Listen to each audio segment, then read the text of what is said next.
भारतीय जनता पक्षाला किंवा भारतीय जनता पक्षाच्या नेत्यांनी अशा प्रकारची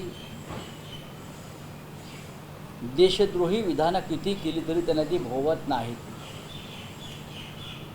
हा विजय शहा नावाचा जो माणूस आहे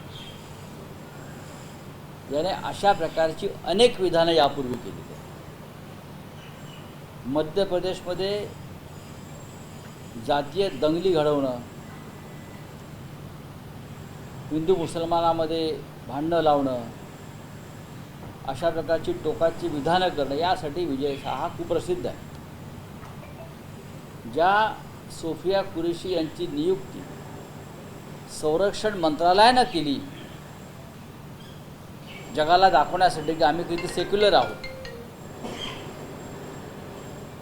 आणि ती सोफिया कुरेशी जी आहे तिचं संपूर्ण कुटुंब झाशीच्या राणीच्या युद्धापासून भारतीय स्वातंत्र्याच्या लढ्यात लढते आहे. अशा सोफिया कुरेशीला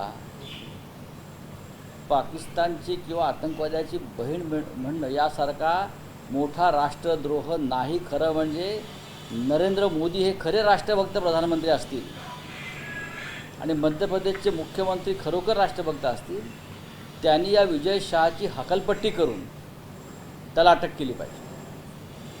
राष्ट्रद्रोहाच्या फालतू गुन्ह्याखाली अनेकांना अटका झाल्या मधल्या काळामध्ये. मग हा विजय शहा तुमचा मोदींचा जावई लागतो का? काय आहे?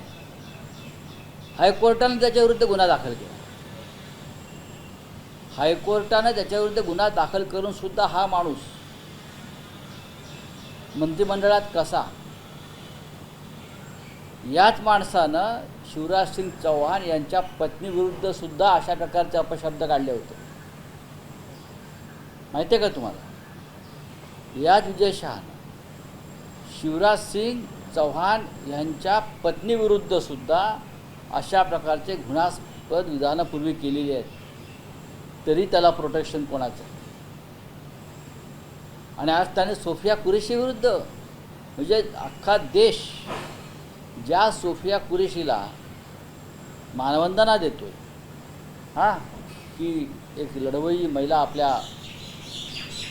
हवाई दलात आहे, सैन्यात आहे, जी भारताचं नेतृत्व करते, म्हणजे इतका कचरा तुमच्या डोक्यामध्ये आहे आणि तुम्ही राष्ट्रभक्तीच्या गोष्टी करता.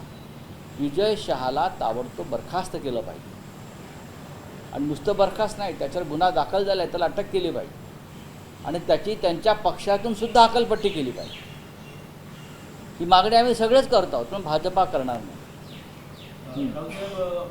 भाजपने संपूर्ण देशात तिरंगा यात्रेचं आयोजन केलं आहे. या सगळ्या नाही, कशा करता तिरंगा यात्रा काढण्याचं कारण काय? कसलं श्रेय? शस्त्रसंधीचं श्रेय, माघारीचं श्रेय? म्हणजे ह्या जागतिक युद्धाच्या इतिहासातली ही पहिली घटना आहे की युद्धविराम, माघार, शस्त्रसंधी हाच विजय मानून एक पक्ष एका देशामध्ये विजय सोहळा साजरा करतो. शस्त्रसंधी हा विजय कसा काय असू शकतो?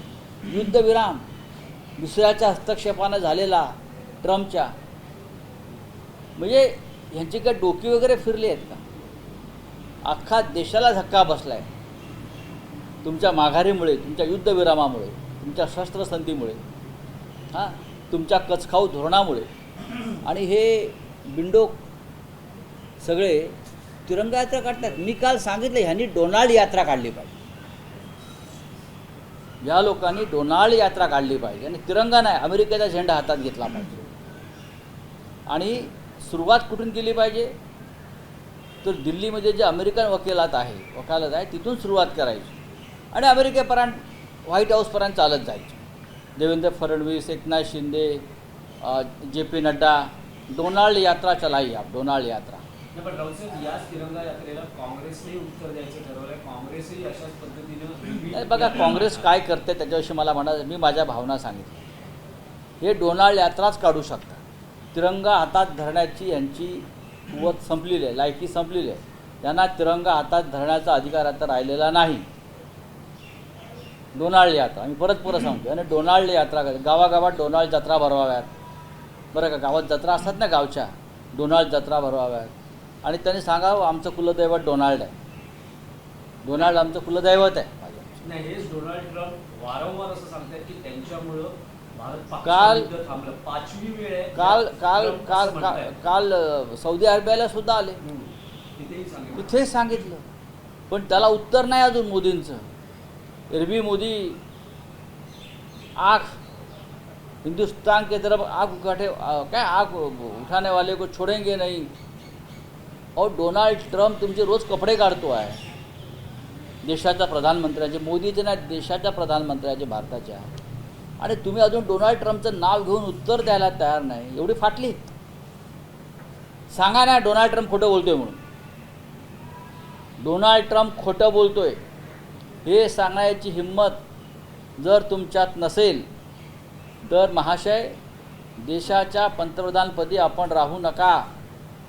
मेहरबानी करा. तुम्ही आणि अमित शहा या दोघांनी देशात मेहरबानी करावी. नाही, शिंदेची शिवसेनेने सुद्धा काल तिरंगा रॅली ठाण्यामध्ये काढली. त्यानंतर स्वतः एकनाथ शिंदे भाजपची त्याला महायुतीची रॅली म्हटलं गेलं, पण अजित पवार या तिरंगा रॅलीचं बघा, मी वारंवार सांगतो एकनाथ शिंदेने सुद्धा डोनाल्ड यात्रा करा. हे कशा करता काढतात? त्यांना कळतं का युद्ध आणि युद्धबंदी आणि शस्त्रसंधी काय असते, यातला फरक कळतो का? एका पक्ष फोडण्या एवढं किंवा आमदार खासदार विकत घेण्या इतकं सोपं आहे का? आमदार खासदार विकत घेऊन सरकार बनवणं आणि निवडणूक आयोगाला हाताशी धरून पक्ष ताब्यात घेणं इतकं सोपं नाही आहे. भाऊ, शस्त्रसंधीला तुम्ही विजय मानता, ही तुमचा अक्कल. युद्धविराम केला डोनाल्ड ट्रम्पने तुमचा. तुम्हाला खेचले युद्धाच्या मैदानातून खाली आणि गप्प बसा म्हटले मोदीला, आणि तुम्ही मोदीचे सैन्य वेशातले कपडे टाकून घालून त्याला सलाम करता. लाज वाटत नाही तुम्हाला? तुम्ही आमच्या भारतीय सैन्याचा अवसानघात केला. जे सैन्य तयारीत होतं लाहोर, कराची, रावळपिंडी, इस्लामाबादला धडक मारायला, तुम्ही त्यांचे पाय खेचले आणि तिरंगा यात्रा काढताय. आता टेमी नाक्यावर डोनाल्ड ट्रम्पचा पुतळा बसवा. मी येतोय बघायला जागा. टेमी नाका आहे ना त्यांचा, तिथे डोनाल्ड ट्रम्पचा पुतळा बसवा. डोनाल्ड ट्रम्प आणि वरती अमेरिकेचा झेंडा लावा. आणि जो अमेरिकेचा जो दिवस असतो स्वातंत्र्य दिनाचा 4 जून आलाय जवळ, त्या दिवशी तुम्ही उत्सव साजरा करा. ही तुमची लायकी आहे. लाज वाटली पाहिजे का? तिरंगा यात्रा काढतात, शस्त्रसंधी करतात आणि तिरंगा यात्रा काढतात, विजयाचा जल्लोष करतात. विजय कळतो का? 1971 साली आम्ही विजय जल्लोष काढला. आम्ही होतो, आम्ही तरुण होतो, विद्यार्थी होतो. 1971 साली आम्ही विजय यात्रा काढली. आम्ही जिंकलो. 92,000 पाकिस्तानी सैन्याने गुडघे टेकले आमच्या सैन्यासमोर, जगजीत सिंग अरोरासमोर, लेफ्टनंट जनरल. तेव्हा टी व्ही नव्हते. आम्ही रोमांचित झालो होतो. आता रोमांचित व्हावं असं काय झालं आहे? बलुचिस्तान तयार होतं स्वतंत्र व्हायला, फक्त त्यांना भारताची मदत हवी. तुम्ही फक्त या, तेवढीसुद्धा हिंमत ते दाखवू शकले नाही. डोनाल्ड ट्रम्पला उत्तर द्यायची हिंमत तुमच्यात नाही. चीन घुसलाय, 27 गावांची नावं बदलली काल. हिंमत नाही. मिस्टर मोदी आणि मिस्टर अमित शहा राजीनामा द्या. तुम्हाला राजीनामा द्यावाच लागेल. नाही, पण रावसाहेब, अलीकडच्या काळात स्वतः केंद्रीय गृहमंत्री अमित शहा या सगळ्या घटनाक्रमातून थोडेसे बाजूला झाले दिसतात. सगळीकडे फक्त मोदी, परराष्ट्रमंत्री आणि संरक्षण मंत्री असेच. अमित शहा लवकरच देशाच्या राजकारणातून बाजूला होतो.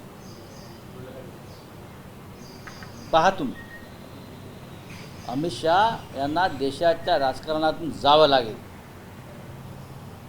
आता माझं जे पुस्तक येत आहे त्यात तुम्हाला कळेल बऱ्याच गोष्टी. काय माणूस आहे तो, नरकातला स्वर्ग जो येतो आहे ना, त्यात तुम्हाला कळेल.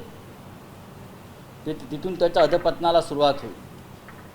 रावसाहेब, महाराष्ट्रातल्या राजकारणाचा विषय जर बोलायचा झाला तर अजित पवार यांनी काल असं म्हटलं आहे, विलिनीकरणाच्या शक्यता त्यांनी फेटाळून काय मी वारंवार मीही सांगतोय, तुम्ही ते कशाला बातम्या चालवताय? पण काल जी एनसीपी शरद पवार गटाची बैठक झाली त्यात पुन्हा एकदा विलिनीकरणाचा विषय निघाला. त्यात सगळे अधिकार हे त्या शस्त्रसंधी शरद पवारांना हे दिले. त्या झालंय शस्त्रसंधीसारखंच. अजित पवार तुम्हाला घ्यायला तयार नाही आहेत.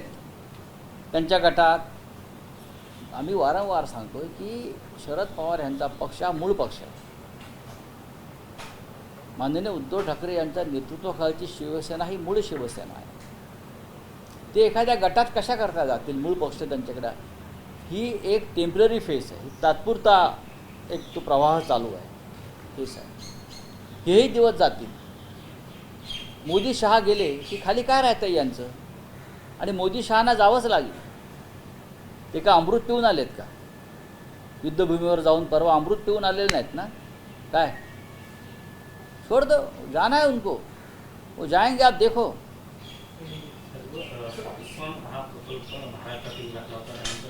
हिंदी में क्या है? तो महाराष्ट्र ट्रम्प लगातार दावा कर रहे हैं कि सुलह कराने का काम जो उन्होंने किया हुआ है, बीजेपी कांग्रेस की मांग रही, खुलासा मांग रही है कि आखिर उन्होंने किस तरीके से किया है. कांग्रेस ने खुलासा नहीं मांगना चाहिए. कांग्रेस ने सबसे पहले नरेंद्र मोदी का इस्तीफा मांगना चाहिए. कांग्रेस ने गृहमंत्री अमित शाह का इस्तीफा मांगना चाहिए. खुलासा क्या मांग रहे हो?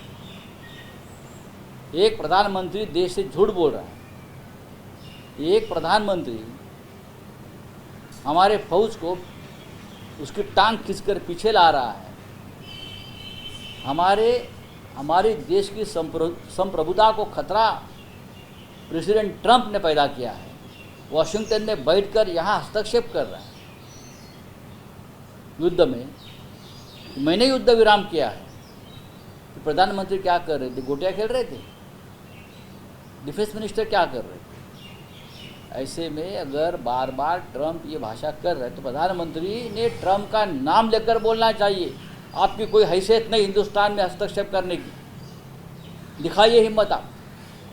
कल सऊदी अरबिया में बैठकर छठी बार बोला हो प्रेसिडेंट ट्रंप हिंदुस्तान के बारे में. कौन है मिस्टर ट्रंप? जैसे पुराने ज़माने में हमारे राजा प्रभु श्री राम वनवास में गए तो राजा भरत ने उनकी जो पादुकाएँ थी वो सिंहासन पर रखकर राज किया था. क्या प्रधानमंत्री मोदी जी प्रेसिडेंट ट्रंप के जूते सिंहासन पर रखकर हिंदुस्तान का राज चला रहे हैं क्या? ऐसा चल रहा है क्या कि मैं तो बैठा हूँ लेकिन राज प्रेसिडेंट ट्रंप का है, इसलिए सब हो रहा है? अमेरिका का दबाव में चल रहा है ये सब देश चल रहा है? ऐसा इतिहास में कभी नहीं हुआ है. इस देश की जनता ने स्वतंत्रता संग्राम से पहले ब्रिटिश राज का भी दबाव नहीं माना था. हम संघर्ष के लिए खड़े हो गए थे. ये मत आप भूलो. ये देश वीरों का देश है, मर्दों का देश है. अमित शाह हमेशा फर्स्ट लाइन में मध्य प्रदेश के एक एमपी है, उन्होंने मध्य प्रदेश के मंत्री है, उन्होंने बयान किया है कि पाकिस्तान की बहन भेजकर उन्हें जो है जवाब दे दिया गया. इस बयान को लेकर कभी चर्चा में भी है वो. आप चर्चा क्या है? इसको लात मारना चाहिए. ये जो कोई विजय शाह है ना, तो शाह ऐसी बात करेगा. कोई भी शाह देशभक्त नहीं है. जो शाह है ना, बार बार बोल रहा हूँ, शाह, ये सब पीछे से वार करने वाले लोग हैं. एक मंत्री इस राज्य का जिसने संविधान की शपथ ली है वो हमारे आर्मी की एक होनहार अफसर सोफिया कुरैशी, जिसको खास नियुक्त किया इस युद्ध में देश की भूमिका बताने के लिए. आप उसको आतंकवादियों की बहन, पाकिस्तान की बहन कहते हो? लाज नहीं आती आपको? शर्म नहीं आती आपको? कल हाईकोर्ट ने उसके खिलाफ एफआईआर दर्ज करने की आदेश दिया है, लेकिन अभी भी वो महाशय मध्य प्रदेश के मंत्रिमंडल में है. वहाँ राष्ट्रपति शासन लगना चाहिए अगर उसको नहीं हटाता है. लेकिन ऐसे लोगों की वजह से बीजेपी बनी है. बीजेपी का कैरेक्टर क्या है? विजय शाह जैसे लोग जो है, ये बीजेपी का कैरेक्टर है. अमित शाह भी कहीं दिखाई नहीं दे रहे, कहीं काउंटर नहीं कर रहे सर. अमित शाह जाएंगे. अमित शाह जाने वाले हैं. आप देखो ना, अमित शाह क्या कौन से मुँह से आएंगे सामने, जनता के सामने? ये हुआ है, देश की बेइज्जती हुई है, उसके लिए सबसे पहले जिम्मेदार देश के गृह मंत्री अमित शाह है. अब तक को 6 आतंकवादी हमको नहीं मिले, जिनकी वजह से हमको युद्ध भी करना पड़ा और युद्ध से पीछे भी हटना पड़ा. कहाँ है वो 6 आतंकवादी? कहाँ गए? आपका गृह मंत्रालय क्या कर रहा है? कहाँ है आपका इंटेलिजेंस? बड़ी बड़ी बातें करते हो ना आप, बड़ी बड़ी बातें करते हो, अपोजिशन के जो लीडर्स को ईडी सीबीआई का जोर दिखाकर जेल में डालते हो, पार्टियां तोड़ते हो। आप सिर्फ पार्टियां, पॉलिटिकल पार्टी, आपकी अपोजिशन पार्टी तोड़ सकते हो, आप पाकिस्तान को नहीं तोड़ सकते। आप हमको ही तोड़ सकते हैं पैसे और ताकत की ज़बरदस्ती के ऊपर। बाकी आप में कोई हिम्मत नहीं है, आओ मेरे सामने। चाइना ने अरुणाचल प्रदेश के 27 जगहों के नाम बदल दिए हैं, इसकी औपचारिक घोषणा जो है वेबसाइट पर से दी गई है। दूसरी तरफ प्रधानमंत्री ये कहते हैं कि भारत देश को लेकर सकारात्मक है, चाइना कभी गुस्सा ही नहीं था, इस तरीके का बयान। मोदी जी को सुनना बंद करो, देश में सुख शांति आ जाएगी। एबीपी माझा, उघडा डोळे बघा नीट।